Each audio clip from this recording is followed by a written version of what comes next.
There was virtually no relationship between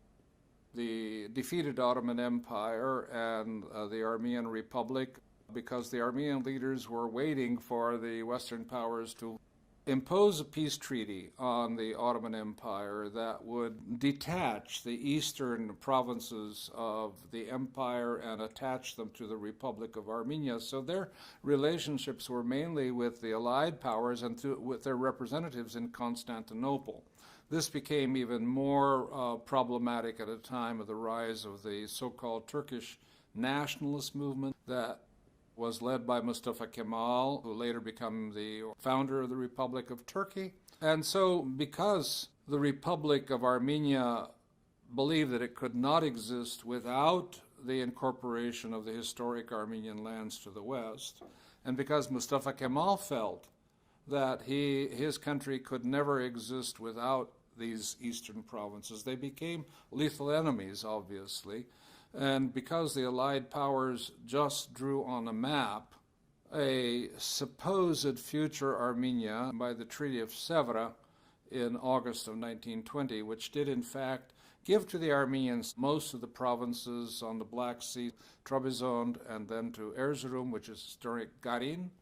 and then to the province of Bitlis, which includes Mush and Sassoon, and finally to the province of Van. That area, which would have expanded Armenia several-fold, was at the same time occupied still by the Turkish army, and the Allied powers did nothing to remove the armies from the area.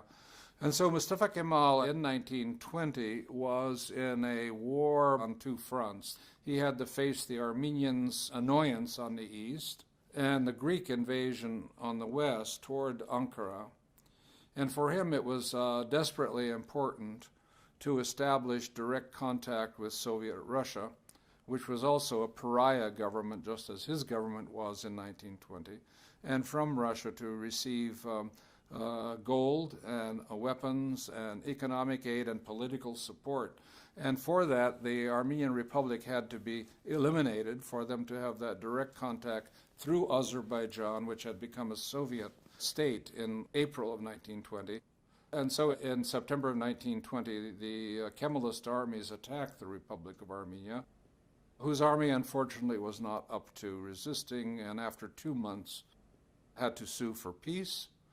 Much of even what belonged to the Armenian Republic, such as Kars and Ardahan, Surmalu, Mount Ararat, all of these were grabbed by Mustafa Kemal, not only the western Armenian provinces, but half of Russian Armenia. And the only way that the remainder was able to survive was to opt for accepting the demand of Soviet Russia and allow Armenia to be declared a Soviet Socialist Republic, which occurred in December 1920.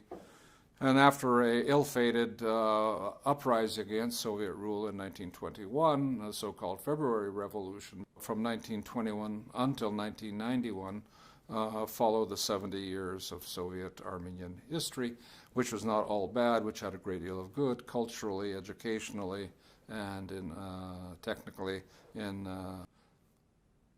the history of the modern history of the Armenian people.